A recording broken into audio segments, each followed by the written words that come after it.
বিজয়ী হলে দুর্নীতির ত্রুটি চেপে ধরবে বিএনপি। চট্টগ্রামের সমাবেশে তারেক রহমান। দোষারোপের রাজনীতি থেকে বেরিয়ে তরুণদের পরামর্শে দেশ গড়ার অঙ্গীকার।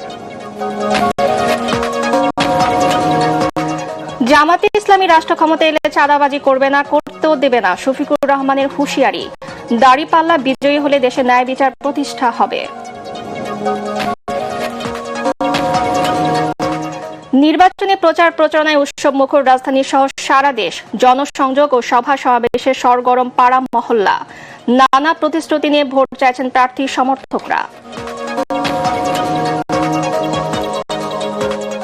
ত্রয়োদশ জাতীয় সংসদ নির্বাচনে ভোটারদের নিরাপত্তা নিশ্চিতে সর্বোচ্চ ব্যবস্থা নেওয়া হয়েছে প্রধান নির্বাচন কমিশনার। প্রস্তুতিতে সন্তোষ প্রকাশ বিভিন্ন দেশের কূটনীতিকদের। ভোট গ্রহণযোগ্য হলে কলঙ্কিত নির্বাচনের কালিমা থেকে মুক্তি পাবে দেশ, অভিমত বিশিষ্টজনদের। জনগণ সজাগ থাকলে কেউ নির্বাচনকে বিতর্কিত করতে পারবে না।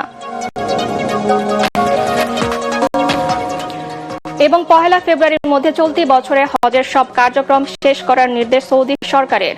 দ্রুত ব্যবস্থা নেওয়ার তাগিদ হজ যাত্রীদের।